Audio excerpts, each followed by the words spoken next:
Meus irmãos, bom dia. É muito bom estar aqui com os irmãos. É a primeira vez que eu venho falar aqui na igreja. Eu já vim aqui algumas vezes, conheço algumas pessoas, em especial a família da Jane. Eu estou vendo o filho dela ali, que eu trabalhei nos 2 últimos anos na igreja do Jardim Eliane com o reverendo Ariovaldo. E eu vim aqui a primeira vez para ir à igreja do Eliane, foi o reverendo Maurício que fez o contato.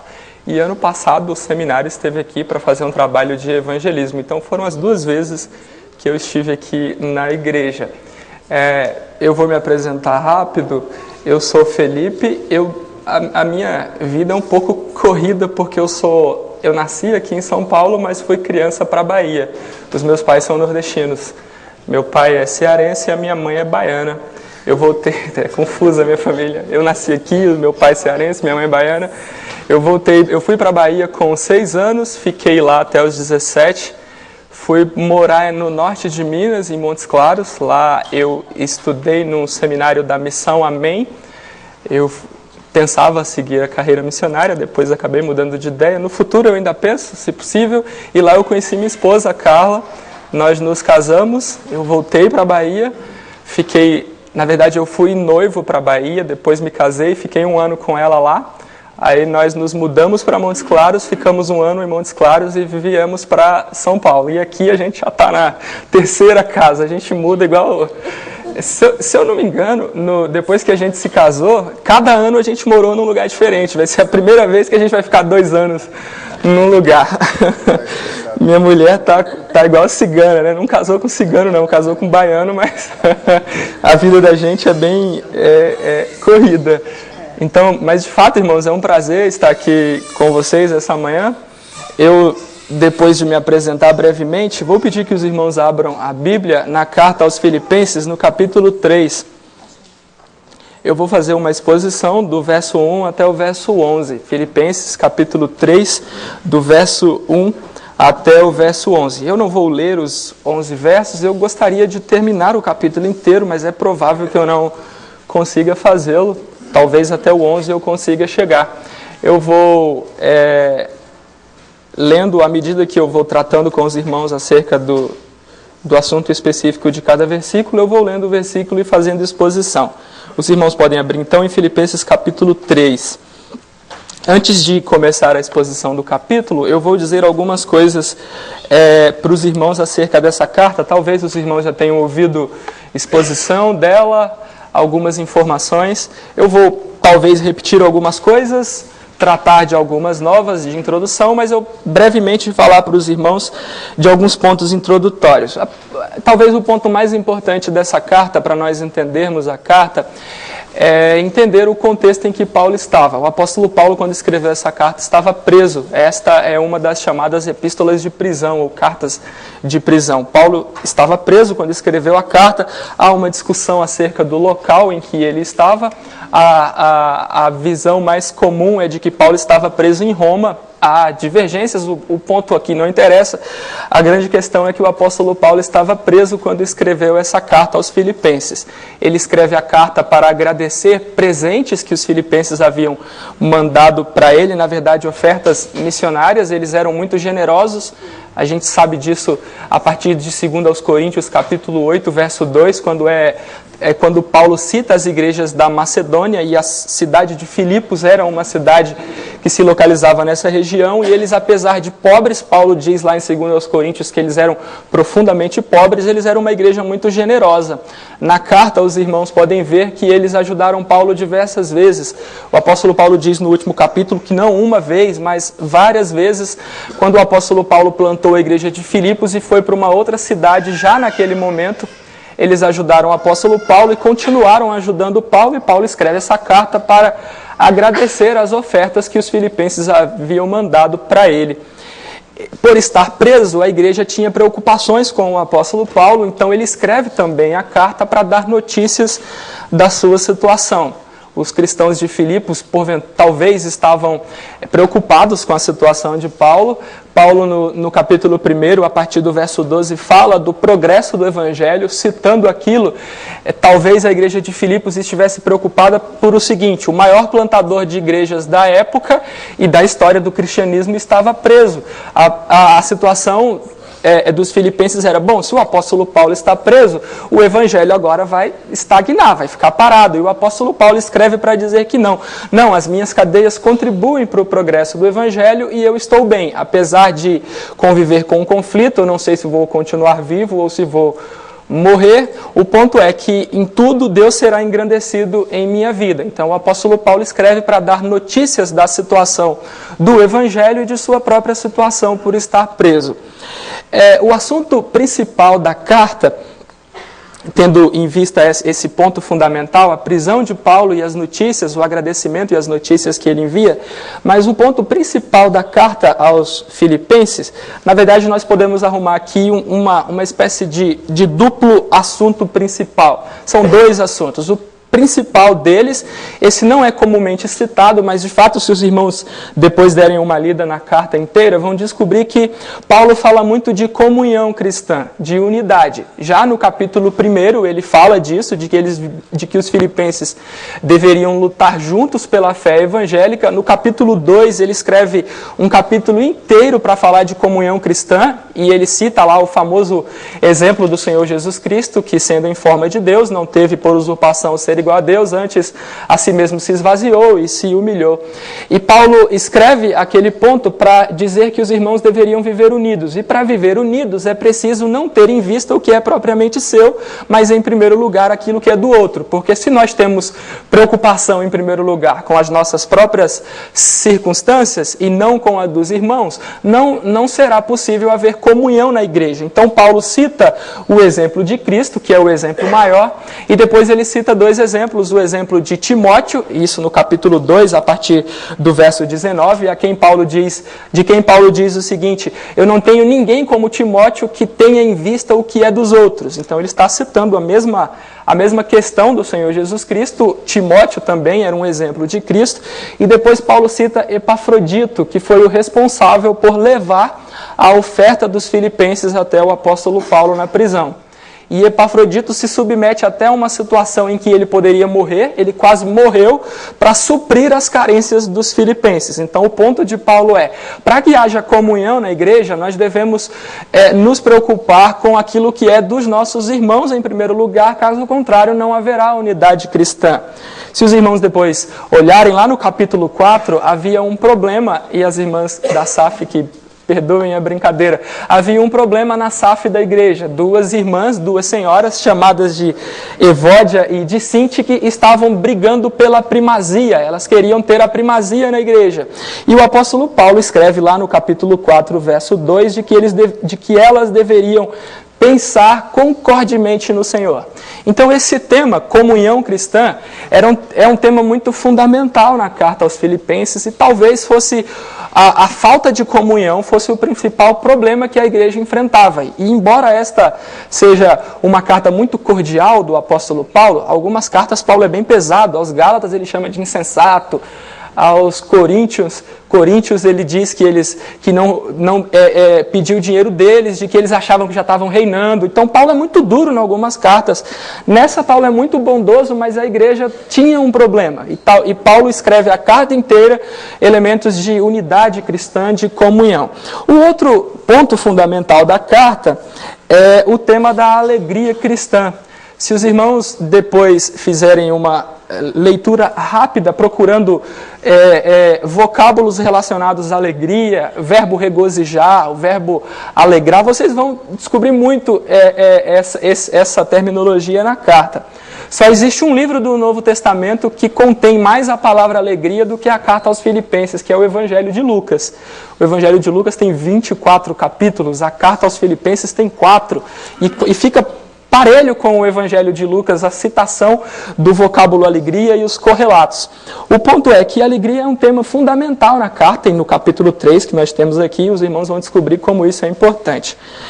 E por último, ainda de modo introdutório, depois o Paulo estava preso, agradecendo pelos irmãos e assunto da comunhão e da alegria, a carta se estrutura em contraste. Se os irmãos depois derem uma olhada rápida na carta, vão perceber que em vários momentos o apóstolo Paulo estabelece oposição entre aquilo que é bom e aquilo que é ruim. Eu vou citar algumas, vou pedir que os irmãos me acompanhem aqui. No capítulo 1, do verso 15 até o verso 18, o apóstolo Paulo cita dois grupos: aqueles que pregavam a Cristo com a motivação correta, por amor, de boa vontade, sabendo que o apóstolo Paulo estava incumbido da defesa do Evangelho, e aqueles que pregavam a Cristo por inveja de Paulo e desejando suscitar tribulação ao apóstolo. Esse é o primeiro contraste da carta. O segundo contraste, ainda no capítulo 1, no verso 27 e verso 28, o apóstolo Paulo fala daqueles que deveriam viver por modo digno do Evangelho, ou como cidadãos do Evangelho, e no verso 28 ele fala dos adversários. Então, aqueles que vivem de modo digno do Evangelho de Cristo e aqueles que se opõem a quem vive por modo digno do Evangelho. No capítulo 2, versos 3 e 4, o apóstolo Paulo fala daqueles que faziam coisas por partidarismo ou vanglória, e ele também diz que o comportamento correto é fazer todas as coisas por humildade, considerando cada um os outros superiores a si mesmo. Então aqui nós temos um contraste entre humildade e vanglória. No capítulo 2, verso 29, até o capítulo 3, verso 2, no verso 29 do capítulo 2, o apóstolo Paulo fala que alguns homens, no caso Timóteo e Epafrodito, no contexto aqui dos versos que estão aí ao redor do verso 29, a estes homens nós devemos honrar. Esse é o recebei-o, pois, no Senhor com toda alegria, e honrai sempre a homens como esse. No capítulo 3, verso 2, que é parte do texto que nós vamos estudar, o apóstolo Paulo fala para que os irmãos se acautelassem dos cães, maus obreiros e da falsa circuncisão. Então o contraste aqui vocês devem honrar homens como Epafrodito e Timóteo, mas vocês devem tomar cuidado com aqueles que fazem o oposto deles. No capítulo 3, versos 17 a 29, o apóstolo Paulo faz um contraste entre aqueles a quem eles deveriam imitar. O apóstolo Paulo diz no verso 17, capítulo 3, irmãos, sede imitadores meus. E no verso 18 ele diz, pois muitos andam entre nós, dos quais repetidas vezes vos dizia, e agora vos digo até chorando, que são inimigos da cruz de Cristo. Então, imitem aqueles que andam como eu ando, mas tomem cuidado com aqueles que são inimigos da cruz de Cristo. E o último contraste que eu vou citar para os irmãos, aí nos versos 19 e 20 do capítulo 3, o apóstolo Paulo fala no verso 19 daqueles que se preocupam apenas com coisas terrenas, e no verso 20 ele diz, a nossa pátria está nos céus. Então o contraste entre aqueles que vivem para satisfazer prazeres carnais e aqueles que vivem aguardando aquele que dos céus virá para transformar o nosso corpo de humilhação para ser igual ao corpo da sua glória, o Senhor Jesus Cristo. Então a carta ela se estrutura nestes contrastes. O capítulo 3, que é o capítulo que nós vamos estudar agora de manhã, ele estabelece, como eu já disse aos irmãos, um contraste com os obreiros que o apóstolo Paulo havia citado no capítulo 2, que são Timóteo, Epafrodito e o próprio Paulo. No capítulo 3, o apóstolo Paulo vai combater dois grupos de hereges que estavam tentando destruir a igreja do Senhor Jesus Cristo na época em que o apóstolo Paulo trabalhava. O primeiro grupo, os seus irmãos olharem agora, eu vou focar no capítulo 3, vai do verso 2 até o verso 11. E eu costumo chamar esse grupo de legalistas. E daqui a pouco eu explico aos irmãos o porquê. Dos versos 17 até o verso 21, nós temos um segundo grupo que eu costumo chamar de libertinos. Talvez este grupo eu não tenha condições de explicar para os irmãos, mas o ponto libertino é aquele que vive para a satisfação de prazeres carnais. A única vontade de indivíduos como estes, mestres aqui, era a satisfação de desejos. A gente chama isso de hedonismo hoje, né? A filosofia que as pessoas que vivem para satisfazer prazeres. Era um grupo que já estava afetando a igreja de Cristo naquela época. Mas comecemos com o capítulo 3, verso 1. O apóstolo Paulo diz aí no verso 1 do capítulo 3. Quanto ao mais, irmãos meus, alegrai-vos no Senhor. A mim não me desgosta e é segurança para vós outros que eu escreva as mesmas coisas. Neste primeiro verso, o apóstolo Paulo começa falando acerca da alegria. Ele já havia falado isso anteriormente, mas o apóstolo Paulo acrescenta um detalhe aqui que até então ele não havia tratado, que a alegria cristã deve ser no Senhor Jesus Cristo. Alegrai-vos no Senhor. Esse é o ponto do apóstolo Paulo. Quando o apóstolo Paulo utiliza essa expressão em suas cartas, e ela é muito comum no Senhor, no capítulo 1 de Efésios, nele, em Cristo, no amado, essa é uma expressão muito comum do apóstolo Paulo. Ele se refere à famosa doutrina da união com Cristo. O que o apóstolo Paulo, portanto, está dizendo é o seguinte, de que o crente deve se alegrar por pertencer, por estar unido a Cristo pela fé. Talvez o texto que melhor descreve essa doutrina é João capítulo 15, a alegoria da videira e do agricultor. Jesus Cristo diz, eu sou a videira verdadeira e vós sois os ramos. Nós estamos enxertados em Cristo pela fé. E por estarmos unidos a Cristo pela fé, é que nós devemos nos alegrar. E por que isso é importante, irmãos, esse primeiro tópico? É porque a pessoa que está ordenando aos crentes de Filipos que se alegrassem, estava presa. O apóstolo Paulo, quando dá essa ordem, ele já havia dito antes que estava alegre, ele está preso. E quem gosta de estar preso? Ninguém. Eu suponho que se algum dos irmãos aqui estivesse preso por fazer aquilo que é correto, e o correto aqui é pregar o Evangelho, as cadeias de Paulo eram cadeias em Cristo, porque é de causar tristeza em todos nós. Mas o homem que está preso, e obviamente não está triste por isso, ele está ordenando aos crentes de Filipos que se alegrassem. E a igreja a quem ele está dirigindo esta ordem é uma igreja que estava sofrendo oposição. Então, o homem que manda alegria está preso. E a igreja que recebe a ordem está sofrendo oposição. Como é possível ter alegria em circunstâncias como estas? Apenas sabendo que nós estamos em Cristo. Porque diz o apóstolo Paulo em Romanos, capítulo 8, de que ninguém pode nos separar do amor de Deus que está em Jesus Cristo, o nosso Senhor. E ele cita várias coisas, ele cita possíveis coisas que poderiam nos afetar. Ele cita espada, fome, nudez, perigo. Ele diz que nós somos entregues todos os dias como ovelhas ao matadouro, mas em todas essas coisas nós somos mais do que vencedores. Então, apesar da tristeza que determinadas circunstâncias trazem para nós devemos nos alegrar no Senhor, porque apesar de tudo que está ao nosso redor, nós estamos em Cristo e ninguém pode nos separar dele. O Senhor Jesus diz que ninguém pode nos arrebatar das mãos do Pai e ninguém pode nos arrebatar de suas próprias mãos. Nada, meus irmãos, prisão, perseguição, qualquer coisa que nos advenha pode nos separar do Senhor Jesus Cristo. Nós estamos unidos a Ele. Nem o diabo, ninguém pode nos separar do Senhor Jesus Cristo. É por isso que um homem preso pode se dirigir a uma igreja perseguida e dizer, alegrai-vos. Por quê? Porque vocês estão no Senhor. Esse é o ponto do apóstolo Paulo com este mandamento. E aqui, meus irmãos, eu só fazendo uma breve observação, é possível que a alegria conviva com a tristeza, porque ninguém gosta de ser perseguido, a gente não é masoquista para gostar de tomar chicotada, não é, a Bíblia nunca diz isso para a gente, essas coisas causam tristeza em nós, mas é possível, mesmo em tristeza profunda, alegrar-se no Senhor. Alegria é senso de satisfação por pertencermos a Cristo, por estarmos no Senhor. Então, essas duas coisas podem conviver, por isso um homem preso pode se dirigir a uma igreja perseguida e dizer, alegrai-vos no Senhor.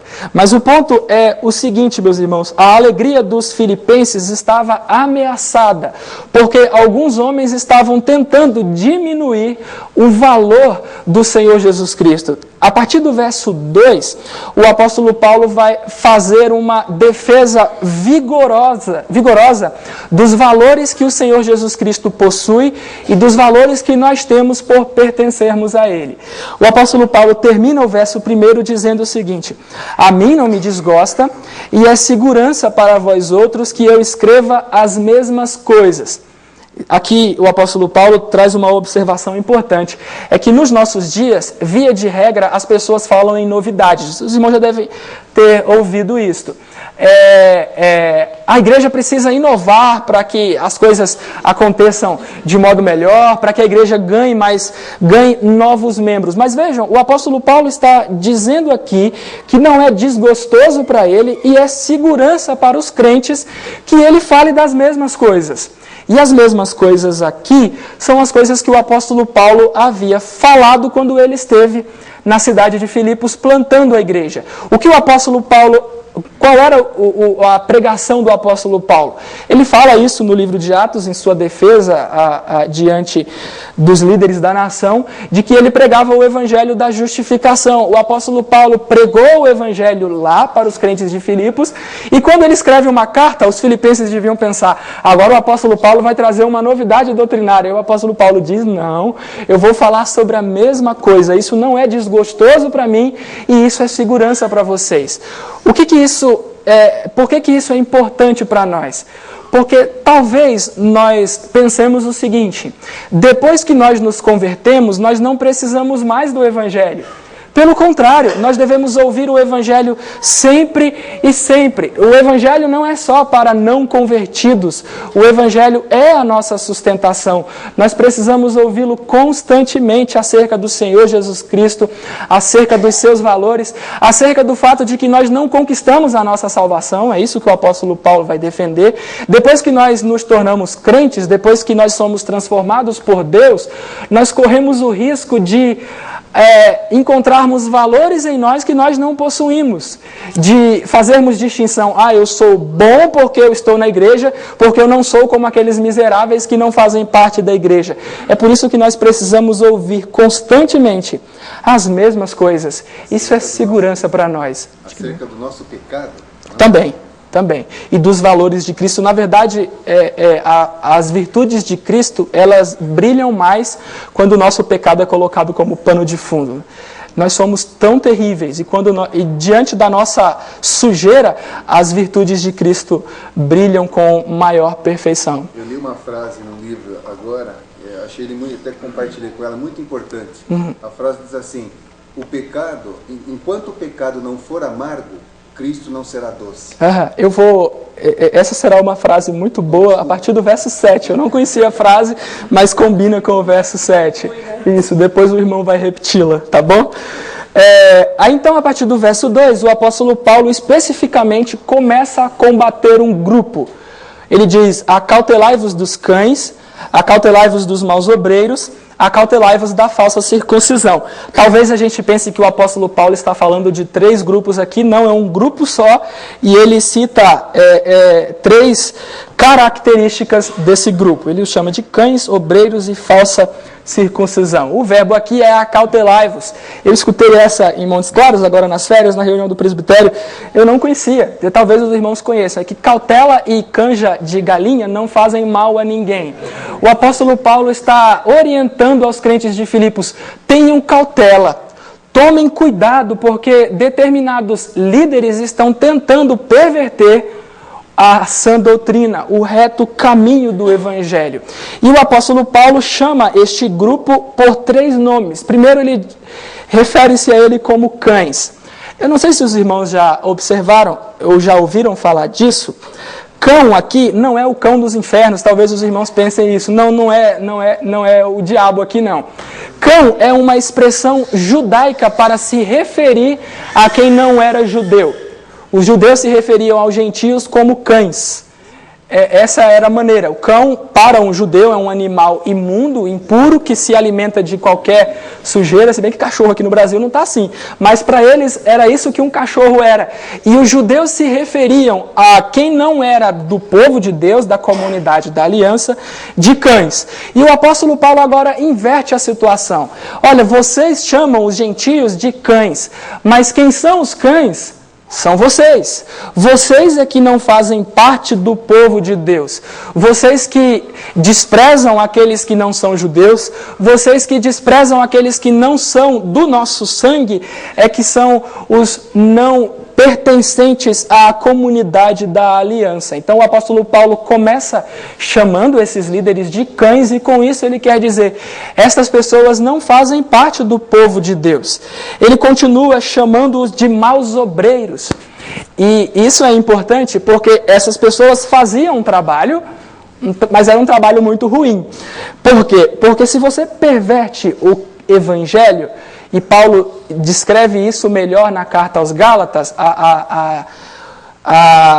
o dilema de Paulo aqui com estas pessoas é melhor descrito na carta aos Gálatas. Aqui ele não entra em tantos detalhes, mas lá isso é mais claro. Essas pessoas tentavam pregar um evangelho que dizia o seguinte: Cristo é muito bom, mas Cristo sozinho não basta, é preciso mais alguma coisa. Lembra que um dos lemas da reforma é somente Cristo? Cristo basta, nós não precisamos de Cristo e de boas obras para sermos salvos. As virtudes de Cristo são suficientes, mas estes homens diziam o contrário. E o que é isso senão um péssimo trabalho? Porventura, uma pregação que diz, vocês precisam de Cristo, mas não apenas dele, vocês precisam de algo mais. Essa pregação pode salvar? Não pode, isso é um outro evangelho. Ele estava reforçando aquilo que ele disse lá atrás. Vocês estão entre nós, mas não são dos nossos. Não são dos nossos, é verdade. Vocês pregam outra doutrina. É uma doutrina falsa. Então, se é uma doutrina falsa, isso não pode trazer salvação aos ouvintes. Só traz salvação o Evangelho. É o Evangelho que é o poder de Deus para a salvação de todo aquele que crê. Se você prega um outro Evangelho, como era o caso desses homens, embora você esteja fazendo um trabalho, esse é um péssimo trabalho. Então o apóstolo Paulo diz, esses homens, além de cães, são péssimos obreiros. O trabalho deles é terrível. E por último, o apóstolo Paulo fala de falsa circuncisão. A falsa circuncisão é uma palavra só. Um único termo foi traduzido por dois. E é interessante que o que muda aqui é o radical da palavra. O início da palavra modifica, mas o final da palavra é o mesmo. Na língua grega. O que o apóstolo Paulo está dizendo é o seguinte: embora as palavras tenham o mesmo som no final, é como se nós falássemos canção e divisão. O final é o mesmo, mas a palavra aqui é ainda mais parecida, não me vem à mente uma palavra que tenha o mesmo final e apenas o radical diferente, mas o que o apóstolo Paulo está dizendo é, o que essas pessoas estão praticando, embora eles chamem isso de circuncisão, não é uma circuncisão verdadeira, é uma falsa circuncisão. E o termo pode ser traduzido, e de fato algumas bíblias, a minha versão atualizada, tem uma notinha de rodapé, em que ele diz falsa circuncisão, no original mutilação. Não sei se os irmãos têm essa notinha de rodapé. Mas é isso mesmo o ponto. É que incisão é uma outra possibilidade, é verdade. Ou aqueles que praticam a circuncisão que é somente na carne. Eu vou explicar para os irmãos o que o apóstolo Paulo quis dizer com isso.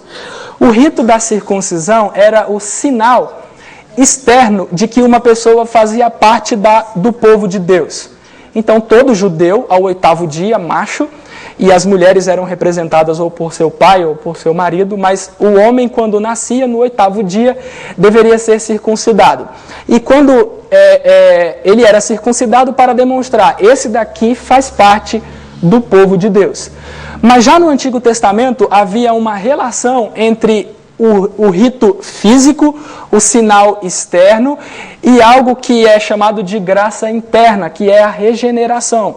Se os irmãos depois fizerem uma lida rápida do livro de Deuteronômio, Moisés diz o seguinte: circuncidai o vosso coração. Isso já no Antigo Testamento era muito claro. O povo deveria circuncidar seus filhos, mas a circuncisão deveria apontar para uma transformação que acontecia internamente no coração. Quando o apóstolo Paulo diz que estes homens estão praticando a mutilação, o que o apóstolo Paulo quer dizer é o seguinte: eles têm o sinal externo, mas a graça simbolizada no sinal eles não possuem. Nós não falamos isso na ceia, de que nós tomamos a ceia, e a ceia é um sinal, é um sacramento.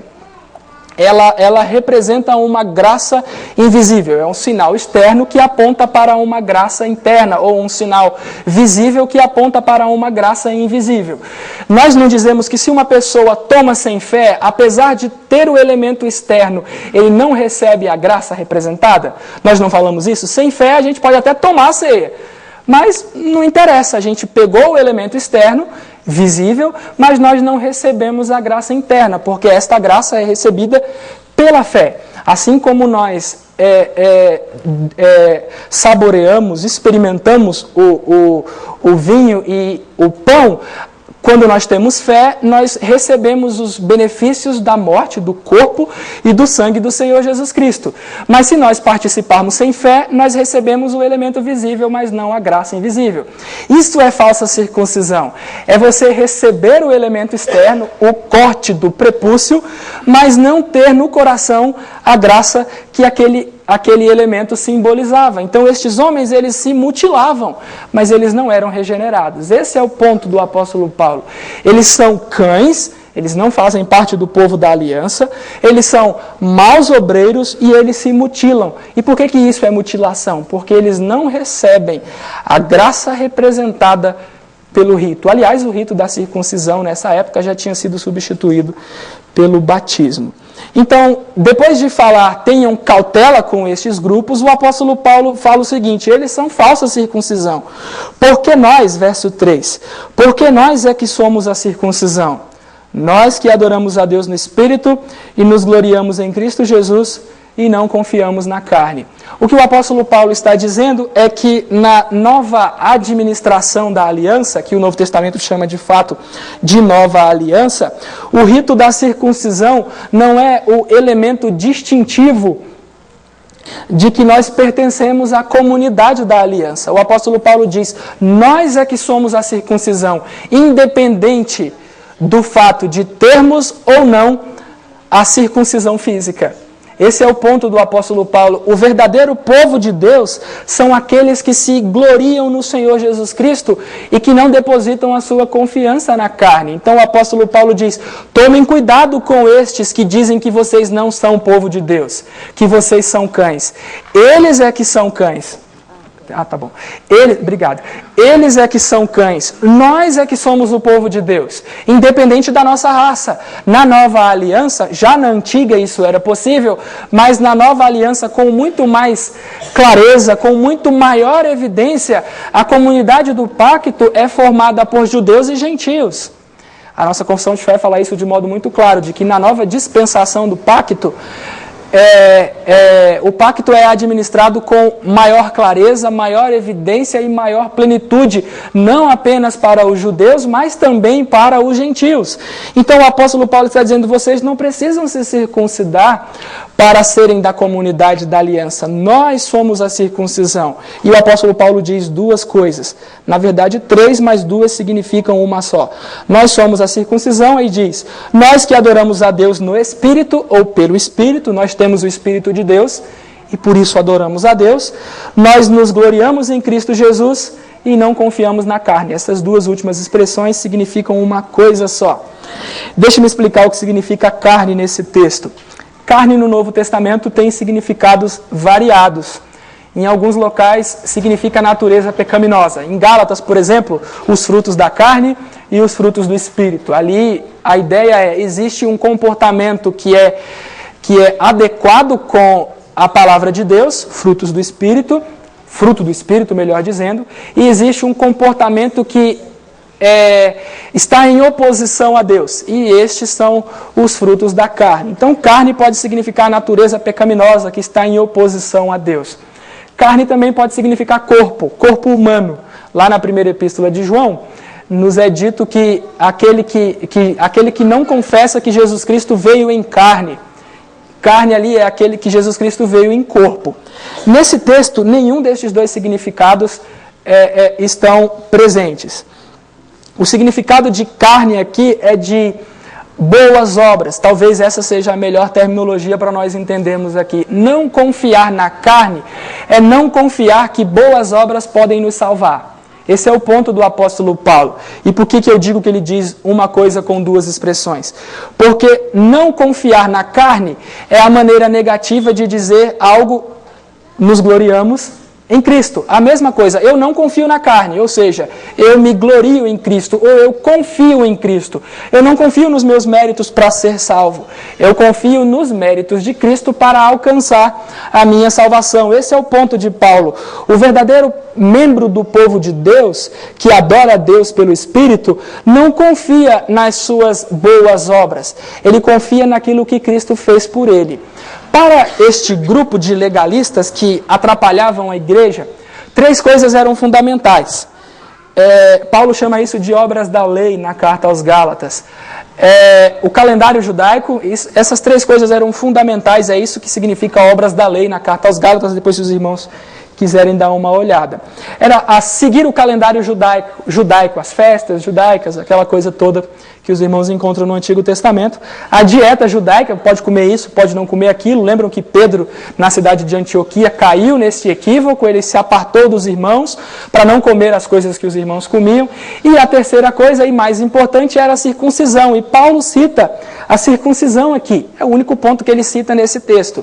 Mas o ponto é, para essas pessoas, para ser salvo, você precisava guardar essas 3 coisas. O calendário judaico, a dieta judaica e a circuncisão.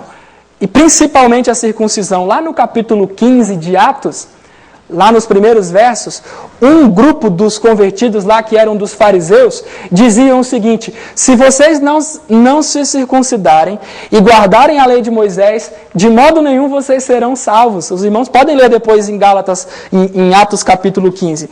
E o apóstolo Paulo está dizendo, não é assim não. Não é dessa forma. Nós nos gloriamos em Cristo. Nós confiamos em Cristo. Boas obras são coisas ruins? Não são coisas ruins. Deus preparou as boas obras para que nós andássemos nelas. Mas nós não podemos depositar a segurança da nossa salvação em boas obras. Nós não podemos colocar o mérito da nossa salvação em boas obras. Quem conquistou a nossa salvação foi o Senhor Jesus Cristo. Ele que obedeceu a lei em nosso lugar. Ele que se submeteu à maldição da lei em nosso lugar, sendo pendurado no madeiro. Nós não confiamos nas nossas boas obras. Nós as praticamos como evidência de salvação. Mas nós confiamos em Cristo. Esse é o ponto do apóstolo Paulo. O povo de Deus é caracterizado por pessoas que adoram a Deus no Espírito, esses que são a verdadeira circuncisão. Eles adoram a Deus pelo Espírito, se gloriam em Cristo e não confiam na carne. Algum irmão até aqui? Tudo bem? Alguém quer fazer alguma pergunta, alguma observação? Se quiser, fica à vontade. Se não, sigamos adiante. Paulo continua no verso 4. Ele fala, bem que eu poderia confiar também na carne. E aqui o apóstolo Paulo está usando de ironia com as pessoas. Se qualquer outro pensa que pode confiar na carne, eu ainda mais. O que o apóstolo Paulo está fazendo aqui é o seguinte: bom, esses que estão pregando um falso evangelho para você, ou que porventura venham a pregar um falso evangelho para você, eles se gloriam na carne. Mas se for para a gente fazer uma disputa entre entre o apóstolo Paulo e estes outros líderes, o apóstolo Paulo sairia ganhando. É isso que o apóstolo Paulo está fazendo. Demonstrando o absurdo da opinião daqueles falsos obreiros, daqueles cães, ou da falsa circuncisão que ele chama no verso 2. Ele vai demonstrar o absurdo de tudo isso. Como que ele demonstra? O apóstolo Paulo cita as suas conquistas individuais e os benefícios que ele tinha por nascimento. É isso que nós temos aqui. No verso 5, o apóstolo Paulo fala dos benefícios que ele possuía por ter nascido daquele jeito. E do final do verso 5 até o verso 6, o apóstolo Paulo fala de suas conquistas individuais. Vejam o que o apóstolo Paulo diz. Bom, se eles acham que podem confiar em boas obras, eu posso ainda mais. Por quê? Paulo foi circuncidado ao 8º dia, diz o verso 5. Talvez, meus irmãos, alguns dos homens a quem Paulo chama aí de cães, maus obreiros e falsa circuncisão no verso 2, fossem prosélitos. Eles não eram judeus por nascimento, mas se tornaram judeus depois. E para se tornar um prosélito, era preciso praticar a circuncisão. E o ponto do apóstolo Paulo aqui é, bom, eu não sou prosélito, eu fui circuncidado ao 8º dia. Se é para falar de circuncisão aqui, o mais que tem melhores capacidades para fazer isto sou eu, o apóstolo Paulo. Eu fui circuncidado ao 8º dia. Ele diz, da linhagem de Israel. Se você fizesse a pesquisa da árvore genealógica do apóstolo Paulo, ela daria em quem? Em Abraão, em Jacó, o famoso Israel na Escritura. O apóstolo Paulo, ele não era de outra nacionalidade, depois se tornou prosélito. Pelo contrário, ele nasceu desse jeito, mas ele era de uma tribo importante, da tribo de Benjamim. A tribo de Benjamim, na verdade, Benjamim, ele era um dos filhos amados especialmente por Jacó, por Israel. Depois que ele perdeu José, achou que José tinha morrido, ele devotava muito amor a Benjamim. A tribo de Benjamim produziu o primeiro rei de Israel. Os irmãos lembram? Saul. E o nome Saulo é exatamente uma versão grega do nome Saul. E outra coisa, a tribo de Benjamim foi a tribo que não abandonou a dinastia de Davi. Lembram que na história de Israel houve um racha na nação? O reino do norte, o reino de Israel, que seguiu o tal do Jeroboão, e o reino do sul, que seguiu o filho de Salomão, que era meio pirado, o Roboão. E quem foi que seguiu o Roboão? A tribo de Judá, que era a tribo de Davi, e a tribo de Benjamim, foi a tribo que permaneceu fiel. Então o apóstolo Paulo era de uma tribo importante de Israel. Ele fala lá, eu sou circuncidado ao 8º dia, tudo certinho. Da linhagem de Israel, da tribo de Benjamim. E Paulo diz outra coisa, esta é uma expressão em que há debate sobre o significado dela, mas talvez o melhor significado dessa expressão hebreu de hebreus é para estabelecer a distinção que havia no período de Paulo. Quando o povo de Israel voltou do exílio da Babilônia, algum tempo depois, aconteceu aquilo que ficou conhecido como helenização do mundo. Os irmãos devem se lembrar, assistido filmes. Alexandre, o grande imperador macedônio, ele deu na cabeça de helenizar o mundo, de estabelecer cidades, as Alexandrias, de divulgar a língua grega pelo mundo e coisas desse tipo. E na época do apóstolo Paulo havia uma distinção entre os judeus helenistas. Os irmãos devem se lembrar disso lá no livro de Atos. A briga que estabeleceu os diáconos foi porque as viúvas dos helenistas não estavam recebendo o que lhes era devido. Então havia uma distinção, os judeus helenistas e os judeus, ou hebreu de hebreus. Havia esta distinção.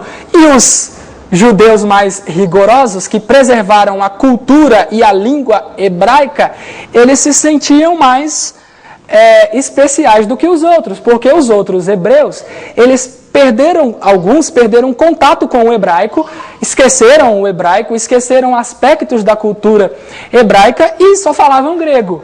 Se os irmãos depois pesquisarem a história do famoso filósofo judeu Filo era uma coisa assim, não tinha muito de judaico no pensamento dele, era muito mais influência grega do que qualquer outra coisa. Então havia uma distinção entre esses dois grupos, os helenistas, que eram mais devotados à cultura grega, e os judeus que não esqueceram a sua língua, o seu idioma, e nem os seus costumes. Talvez o apóstolo Paulo esteja se referindo a isso. Bom, se você for olhar a divisão entre os judeus, eu sou hebreu de hebreus. Eu sou do grupo que preservou as características judaicas, que preservou o idioma hebraico. O apóstolo Paulo era fluente também no idioma de sua nação. Em grego também, o apóstolo Paulo nasceu numa colônia romana, mas ele não esqueceu o seu idioma. O ponto do apóstolo Paulo é, se vocês fizerem uma pesquisa acerca de mim, descobrirão que eu sou do grupo que preservou as tradições judaicas, e não dos helenistas que abandonaram muitas delas. Então, por ser o que sou, eu nasci assim, eu fui circuncidado, eu tenho uma linhagem que, se vocês investigarem, chegará em Jacó, Isaac e Abraão. Eu sou de uma tribo importante, eu sou da tribo de Benjamim, e o grupo da minha nação eu pertenço àqueles que são mais rigorosos, aqueles que preservaram suas tradições, cultura, língua, costumes e coisas relacionadas a isto. O apóstolo Paulo segue adiante, agora aqui ele fala de suas conquistas individuais, não de coisas por direito de nascimento, a partir do final do verso 5. Ele agora fala do que ele conquistou. Quanto à lei, ele diz no final do verso 5, fariseu. Muitos grupos existiam na época, o judaísmo não era uma religião onde havia homogeneidade, não, vários grupos existiam. No Novo Testamento, alguns são citados. Os zelotes, tinham um apóstolo que era zelote, os irmãos devem se lembrar. E acho que é Simão o nome dele, Simão o Zelote, é isso? Simão o Zelote, um grupo eram os zelotes, eles lutavam contra o Império Romano, buscando a libertação de Israel. Havia os saduceus, que não criam na ressurreição e que dominavam o sumo sacerdócio, só tinha sumo sacerdote saduceu. Tinha os herodianos, os irmãos devem, com certeza ouviram falar dos herodianos no Novo Testamento, aqueles que eram favoráveis à liderança de Herodes e de seus descendentes. E tinha um grupo que não é citado no Novo Testamento, mas é conhecido de alguns, que são os essênios, os famosos papiros de Qumran, os manuscritos de Qumran que foram descobertos há algum tempo, de um grupo judaico que era monástico. Eles foram para o deserto e viviam como monges. Eles acreditavam que o fim dos tempos estava chegando e eles não queriam ficar com os infiéis e correram lá para o meio do deserto. E havia também o grupo dos fariseus. E os fariseus eles eram caracterizados por um rigor para com a lei de Moisés. Eles eram seguidores estritos daquilo que é chamado de lei oral. Havia a lei de Moisés, a Torá, e alguns rabinos no decorrer da história foram tecendo comentários à lei de Moisés. E esses comentários eram transmitidos oralmente, depois eles foram registrados, mas foram registrados bem depois. E os fariseus eles eram caracterizados por seguirem estas regras. Por exemplo, a lei do sábado. Aí os rabinos começaram a dizer o que podia fazer ou não no sábado. Pode subir elevador? Eu estou brincando, mas só para citar. Pode subir elevador? Pode, mas pode descer? Descer não pode. Coisa desse tipo. Eles tinham coisas relacionadas ao sábado ou a outras leis do Antigo Testamento. E o apóstolo Paulo diz, se vocês pesquisarem o grupo religioso ao qual eu pertenci, era um grupo muito dedicado à obediência à lei de Moisés. É óbvio que eles eram um pouco ignorantes em muitos assuntos. Obstinados, zelosos. Esse é o ponto. E eram obstinados perseguidores do cristianismo. Também. Eles debateram muito com Jesus, o apóstolo Paulo. Ele vai falar disso daqui a pouco, quando ele fala de que era perseguidor da igreja. Mas o ponto é, os fariseus eles eram muito preocupados com a preservação da lei de Deus, ainda que com os desvios que essa lei oral estabeleceu, mas eles tinham muita preocupação com serem fiéis à lei do Senhor. E o apóstolo Paulo, quanto à lei, fariseu. Verso 6, quanto ao zelo, perseguidor da igreja. Essa é uma expressão importante, meus irmãos, zelo. É uma expressão muito fundamental aqui. O ponto do apóstolo Paulo é o seguinte: se nós pesquisarmos o contexto em que o apóstolo Paulo estava inserido, zelo estava relacionado com a preservação e pureza dos ritos e dos costumes judaicos. Com a helenização do mundo, como eu já falei para os irmãos, alguns costumes poderiam se perder. A pureza da religião judaica, da cultura judaica, poderia ser afetada. E muitos grupos eram zelosos em preservar a pureza da cultura, dos costumes e da religião do povo de Deus. Por exemplo, o grupo que eu já citei para os irmãos, os zelotes. Por que eles eram chamados de zelotes? Porque eles eram zelosos pela cultura do seu povo e pela religião do seu povo. Eles tomavam das armas para combater o Império Romano e estabelecer a pureza dos ritos judaicos. Os irmãos devem ter ouvido falar do período macabeu na história de Israel, o período interbíblico lá entre Malaquias e o Novo Testamento.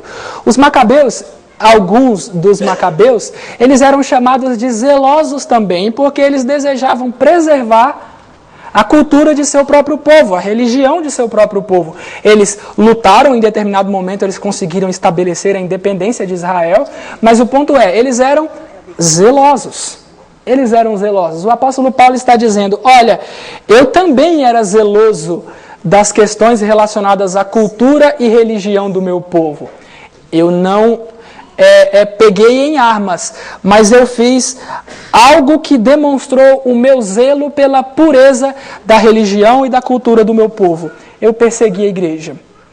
Quando o cristianismo surgiu, meus irmãos, para os judeus ortodoxos, no caso, um grupo ortodoxo, os fariseus, o cristianismo era uma perversão da religião de Deus, do povo de Deus, da religião do Antigo Testamento. Eles chamavam de seita, eles chamavam os nazarenos, os do caminho, ou coisas do tipo. Imagine você o seguinte, você tem a religião que de fato era a religião verdadeira, a religião do Antigo Testamento era a religião verdadeira, o farisaísmo de fato contém várias perversões, mas eles se achavam guardadores, zelosos da religião e dos costumes do seu povo. Aí chega um grupo de pessoas iletradas que não tiveram treinamento religioso para explicarem as leis do seu povo. Quando Pedro e João são chamados de letrados lá no livro de Atos, não quer dizer que eles não sabiam ler ou escrever, mas que eles não tinham treinamento rabínico, eles não foram treinados para isso. Então aí chegam pessoas que não tiveram treinamento teológico para interpretar o Antigo Testamento, dizendo que um homem é Deus, que ele foi crucificado, e que ele morreu e que ressuscitou ao terceiro dia, que está sentado à direita de Deus Pai, e que virá para julgar vivos e mortos, e coisas do tipo. Aí os fariseus olharam para esse negócio, esses caras são uns pervertidos, hereges miseráveis, nós somos zelosos da nossa religião, o que a gente vai fazer com eles? Vamos perseguir esses miseráveis. E foi o que o apóstolo Paulo fez. Ele não tomou armas, mas ele lutou pela pureza da religião e cultura do seu povo. Ele sabia que o que havia feito era errado. Ele diz isso depois. Mas o ponto do apóstolo Paulo é, se essas pessoas se acham defensores do judaísmo, eu era tão zeloso do judaísmo que eu persegui a igreja de Cristo. E ele descreve as suas perseguições no livro de Atos. Ele perseguiu a igreja, ele encarcerou a muitos, contribuiu com a morte de Estevão, matou muitos cristãos. Paulo foi um homem zeloso de sua religião, antes de se converter à verdadeira religião.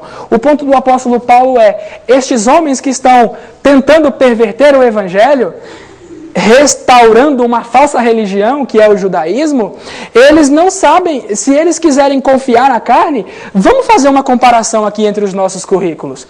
E o de Paulo, com certeza, sobressaía.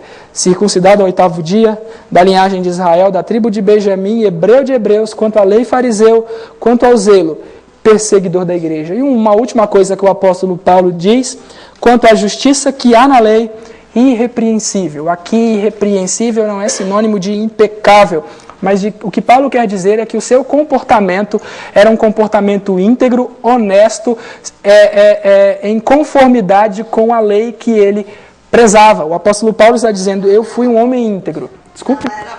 Não era corrupto, exatamente. Era um comportamento íntegro, honesto. Paulo era um homem honesto. Então ele diz aí, bom, se alguém pode confiar na carne, vejam aqui como eu podia ser bobo e confiar na carne.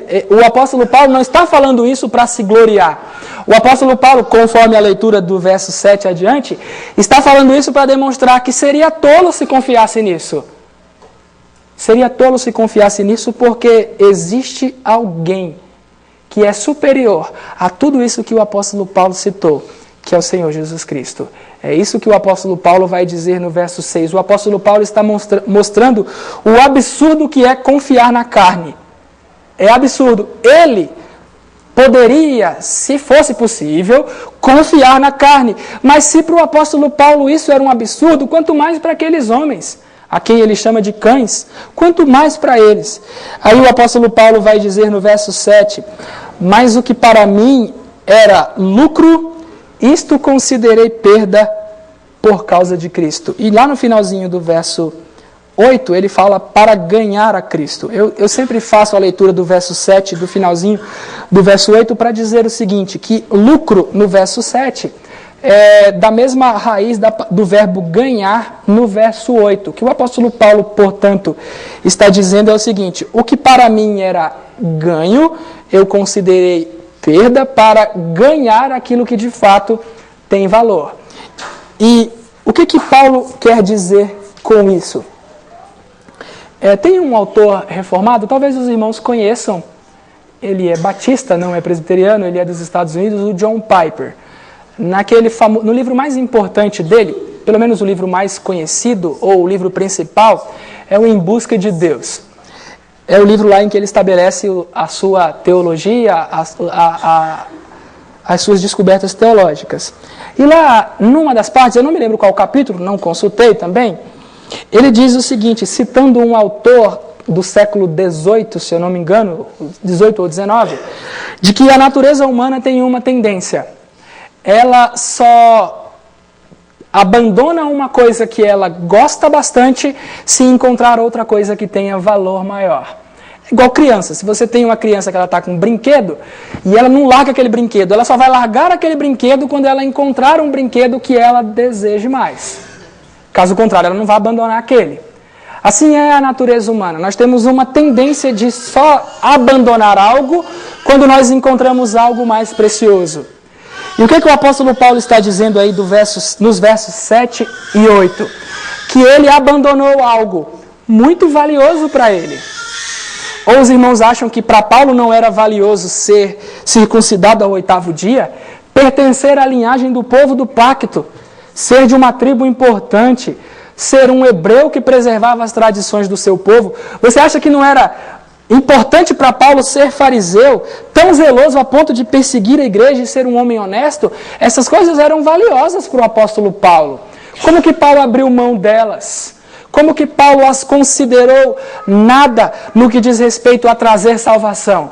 Porque Paulo encontrou algo, na verdade, alguém mais precioso do que todas essas coisas. Paulo encontrou o Senhor Jesus Cristo. Na verdade, ele foi encontrado pelo Senhor Jesus Cristo na estrada de Damasco. Foi o próprio Jesus quem transformou o apóstolo Paulo, derrubou-o e depois transformou seu coração. O ponto de Paulo é o seguinte: o que para mim era lucro, era muito importante para mim isso. Eu considerei perda por causa de Cristo. Ele continua no verso 8. Sim, deveras considero tudo como perda. E essa é a parte importante. Por causa da sublimidade do conhecimento de Cristo Jesus, meu Senhor. Por que essas coisas todas foram consideradas perda? E no final do verso 8, o apóstolo Paulo as chama de refúgio, e há uma discussão sobre o significado de refúgio. O ponto é, sem valor. Alguns dizem que é esterco, outros dizem que é lixo. Você vai encontrar diferentes defesas para o significado dessa palavra. O ponto é, esterco não é uma coisa que ninguém gosta, quanto mais lixo. Então é uma coisa que Paulo considerou sem valor algum, porque ele encontrou a sublimidade do conhecimento de Cristo Jesus, meu Senhor. O que isso significa para nós, meus irmãos, é que nós jamais abandonaremos os nossos méritos, e talvez nós tenhamos orgulho de algumas coisas. Talvez os irmãos se orgulhem de serem pessoas agradáveis, bondosas. De fato, meus irmãos, nós temos algumas diferenças externas. Por exemplo, nós não estamos todos os dias gastando dinheiro com bobagem no boteco, fazendo esse tipo de coisa, indo a boates ou coisas do gênero, mas nós não devemos nos gloriar disso. Nós não devemos pensar, Deus teve misericórdia de mim porque eu sou uma pessoa melhor do que as outras. Não, de forma alguma. De forma alguma, essas coisas são coisas boas, positivas, mas não nos esqueçamos. A nossa salvação está em conhecermos a sublimidade de nosso Senhor Jesus Cristo. Nós só abriremos mão dessas coisas quando nós observarmos que Cristo Jesus é mais valioso do que qualquer mérito nosso. Talvez nós nos orgulhemos dos nossos títulos, das nossas conquistas acadêmicas, profissionais ou coisas do tipo, mas existe algo superior a tudo isso, a sublimidade do conhecimento de Cristo Jesus, o nosso Senhor. Por amor dele, nós perdemos tudo e consideramos tudo como refúgio. para ganharmos aquilo que de fato vale a pena, que é o próprio Senhor Jesus Cristo. O apóstolo Paulo diz no verso 9, e aqui especificamente perder todas as coisas está relacionado a não confiar na carne, não ter nada como fundamento de minha salvação. Deixe-me... Esse é o sinal, não é? Não? Tem mais 10 minutos. Tem mais 10 minutos? Esse sinal é bondoso demais, né? 10 minutos só. Então, aqui especificamente o apóstolo Paulo está falando de perder aquilo que possa trazer confiança, aquilo que traga confiança para a nossa salvação. Eu confio que sou salvo porque sou uma pessoa boa. Não, eu abandono tudo isso por causa da sublimidade do conhecimento de Cristo Jesus, o nosso Senhor. E Paulo diz no verso 9, e aqui especificamente ele fala da doutrina da justificação pela fé. Paulo diz, final do verso 8, para ganhar a Cristo, verso 9, e ser achado nele, não tendo justiça própria que procede de lei, senão a que é mediante a fé em Cristo, a justiça que procede de Deus, baseada na fé. Aqui o apóstolo Paulo vai falando dos objetivos. Eu perdi tudo por causa do conhecimento de Cristo. Para que eu perdi tudo? Ele diz aí, verso 8, final do verso 8 e 9, para ganhar a Cristo e ser achado nele. Esse é o primeiro objetivo do apóstolo Paulo. Ganhar a Cristo e ser achado em Cristo equivale a ser justificado em Cristo. É isso que o apóstolo continua falando no verso 9. O ponto aqui, meus irmãos, é o seguinte: a doutrina da justificação pela fé, eu não vou falar muita coisa acerca dela, os irmãos com certeza devem conhecê-la muito bem. A doutrina da justificação pela fé basicamente diz respeito a algo que aconteceu de uma vez por todas. Nós fomos justificados em Cristo. Nós não somos como os católicos romanos que acham que a doutrina da justificação que a justificação é um estado do qual nós caímos e somos recuperados. Por exemplo, quando nós somos batizados, nós somos justificados com os nossos pecados. Nós caímos do estado de justificação e através da confissão e das penitências nós somos restaurados a esse estado. É assim que a doutrina romana trata, basicamente, estou falando bem grosso modo, da doutrina da justificação. Nós não pensamos assim, nós afirmamos que a justificação é um evento no qual o Senhor nos declara e a partir de então passa a nos tratar como se nós fôssemos justos. Mas o ponto, meus irmãos, é que talvez a gente pense o seguinte, não estou dizendo que os irmãos pensam isso, mas talvez a gente pense o seguinte: bom, eu já fui justificado em Cristo, agora eu tenho que fazer as coisas por minha própria conta. E o que o apóstolo Paulo está dizendo é, sempre, a nossa justiça não estará em nossos atos, nas coisas boas que nós fazemos, mas nos méritos de nosso Senhor Jesus Cristo. Talvez um exercício bom para os irmãos entenderem este verso 9 é fazer a leitura do capítulo da nossa confissão de fé que fala das boas obras. Ele diz lá que as nossas boas obras só são boas para Deus em Cristo. Em Cristo. A parte de Cristo, as nossas boas obras não têm valor algum. Eu costumo citar o exemplo de que é como se os irmãos soubessem que eu sou um homem muito sujo, porco, que a minha casa é uma sujeira só, que na minha pia, os irmãos vão à minha casa e na minha pia tem aquela sujeiraiada, limo por todo lado, aquelas coisas verdes, a Bahia chama de limo, não sei como chama aqui, aquele negócio sujo, e eu faço um bolo de chocolate delicioso e coloco numa das minhas vasilhas sujíssimas e levo para o irmão, com muito carinho, é verdade. Quando o irmão pegar o bolo de chocolate na minha vasilha suja, que foi assado numa forma suja e que foi assado num forno sujo, quando eu for embora, o que o irmão vai fazer com o meu bolo? E com a minha vasilha? Vai jogar no lixo. Talvez lá na vasilha, ver se o irmão toma vergonha na cara e devolve a vasilha, né? Mas você vai jogar no lixo. Não é uma boa obra fazer um bolo e levar para o irmão? Mas as nossas boas obras são assim para Deus. Elas estão contaminadas pelo nosso pecado e apenas em Cristo elas têm alguma serventia. É por isso que o apóstolo Paulo diz, eu não quero ser achado na justiça que procede da lei. Eu quero ser achado em Cristo, na justiça que é mediante a fé, justiça que procede de Deus, baseada na fé. Esse é o primeiro objetivo do apóstolo Paulo. Por que o apóstolo Paulo quer ele abandona tudo por causa da sublimidade do conhecimento de Jesus Cristo, porque ele não quer ser achado em sua própria justiça, que para Deus não tem valor algum, mas na justiça daquele que é perfeito, o Senhor Jesus. E o segundo objetivo do apóstolo Paulo está aí no verso 10, para o conhecer. E o apóstolo Paulo explica o que é conhecer a Cristo. Conhecer a Cristo é experimentar o poder da sua ressurreição. Esse poder foi executado por Deus, o livro de Efésios diz isso, de que nós experimentamos o poder que o Senhor Deus executou ao ressuscitar Cristo dentre os mortos.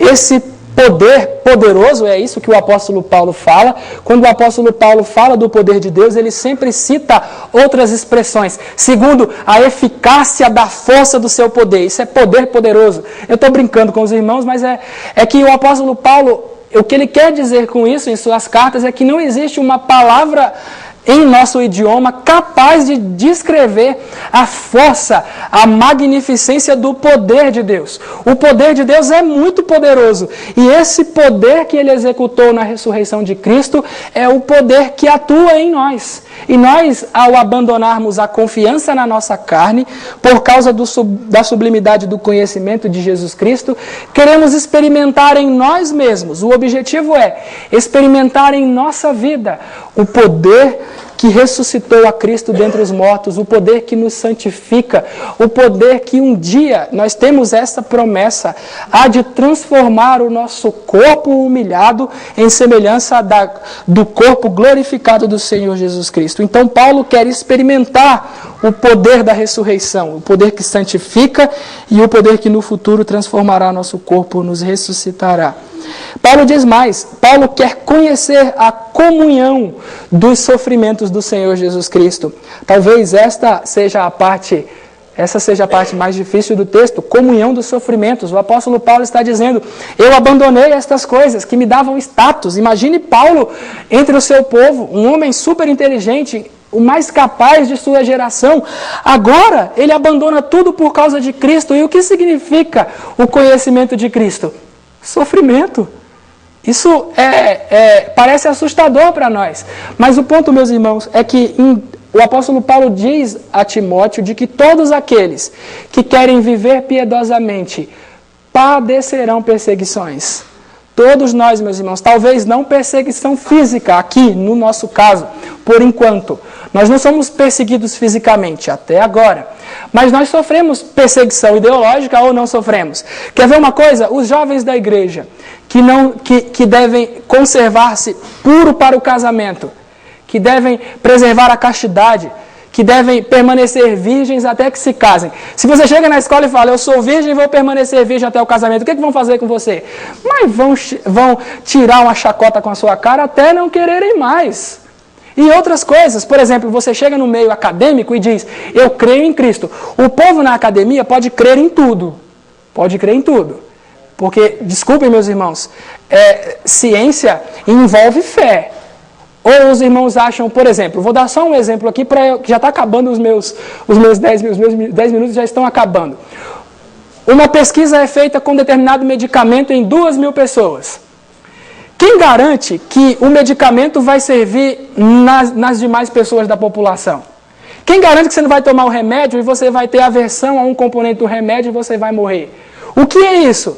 É fé? Por que a gente toma um remédio? Eu tomo um remédio porque eu tenho fé em Deus. Mas quem não crê em Deus, toma um remédio com fé também, porque ele não sabe o que vai acontecer com ele. Pode dar tudo errado. Ciência envolve fé no laboratório, em cientista, em médico, em coisa do tipo. Mas você pode crer nisso. Você pode crer que um medicamento vai curar a tua doença. Sua doença, mas você crê em Deus? Você é muito bobo, besta, você ainda crê nessa coisa, Deus. Mas a ciência, nós somos da era da ciência, nós não precisamos mais de Deus para explicar o mundo, nós não precisamos mais de Deus para nada. Nós sofremos perseguições. O movimento gay, na verdade eu estou citando aqui o lobby, não quem é gay, mas quem é gaysista. Existe diferença entre as duas coisas. Há aqueles que fazem lobby pelo movimento e querem transformar isso em algo superior às relações, à relação heterossexual, e há aqueles que são gays, como era o deputado Clodovil. Bom, eu sou gay, mas quem me trouxe ao mundo foram o meu pai e a minha mãe. E eles não eram gays como eu. Se todo mundo fosse igual a eu, a coisa não andava. O Clodovil falava isso. Então existe gay e existe Jean Willis, que é diferente. Mas, exato, Jean Willis. Ele também é gay, mas o que eu quero dizer que é diferente é que ele faz lobby pela causa. Esse tipo de coisa. Ele consegue ser os dois. Oi? Ele consegue ser os dois, é verdade. Ele consegue. Ele quer a extinção da raça, porque se aquilo se perpetuar, nós seremos extintos, a não ser que seja igual espada, né? Cortado dos dois lados, não dá certo. Mas o ponto aqui é o seguinte, meus irmãos, nós não sofremos perseguições por causa disso? Fale contra. A gente sofre processo. Acabou meu tempo, né?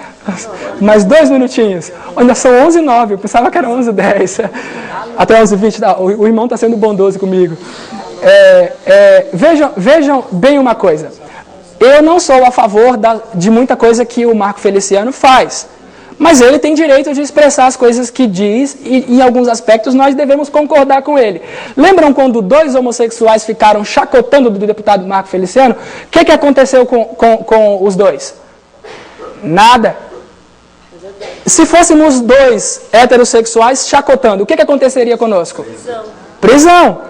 2 moças são colocadas no ombro de 2 pessoas e trocam um beijo na frente de um culto religioso. O que acontece? Nada. Isso é ou não é perseguição, meus irmãos? Nós sofremos, mas nós abrimos mão de tudo por causa de Cristo, inclusive para sofrermos com Ele, porque a palavra do nosso Deus diz, nós os que sofremos com Ele, seremos com Ele glorificados. As tribulações pelas quais nós passamos nesse mundo não se comparam ao peso da glória que o Senhor Deus tem preparado para nós. Nós abandonamos tudo por causa de Cristo, até mesmo sofremos com Ele, mas nós, como diz no verso 11, alcançaremos a ressurreição dentre os mortos. E por último, agora eu vou só explicar brevemente a última expressão do verso 10, conformando-me com Ele na sua morte. Aqui eu me lembro do jardim do Getsemane, quando o Senhor Jesus Cristo está orando e dizendo, Pai, se for possível, afasta de mim este cálice. Contudo que não seja como eu quero, mas como tu queres. Conformar-se a Cristo na sua morte é estar disposto a obedecer a Deus, mesmo quando isso nos custar a vida. É disposição à obediência em qualquer circunstância, ainda que isso cause dor, ainda que isso cause zombaria, para os jovens especificamente, adolescentes, que enfrentam isso na escola, obedeça a Deus, ainda que isso lhe cause tristeza, zombaria, vergonha ou qualquer outra coisa. Não confie na carne, confie no Senhor Jesus Cristo. Tomem cuidado, meus irmãos, com o falso evangelho, que a todo momento quer perverter a sã doutrina, o reto caminho. Nós devemos nos alegrar no Senhor, sempre. E nós devemos considerar tudo mais como perda. Nós não devemos confiar nos nossos méritos. Nós devemos confiar em Cristo Jesus, o nosso Senhor. E com Ele, experimentarmos o poder da ressurreição, experimentarmos a comunhão dos seus sofrimentos e nos conformarmos com Ele na sua morte. Que Deus tenha misericórdia de nós e nos abençoe. Amém.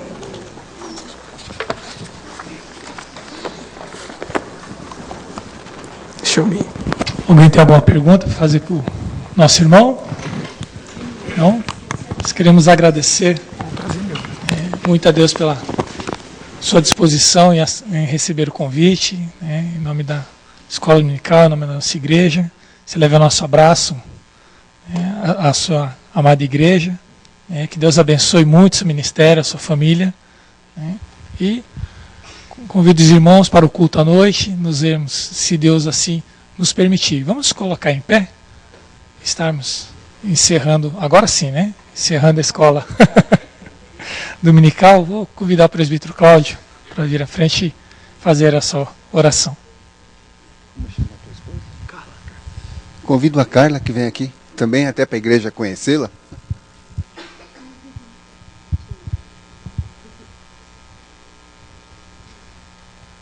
Vamos orar.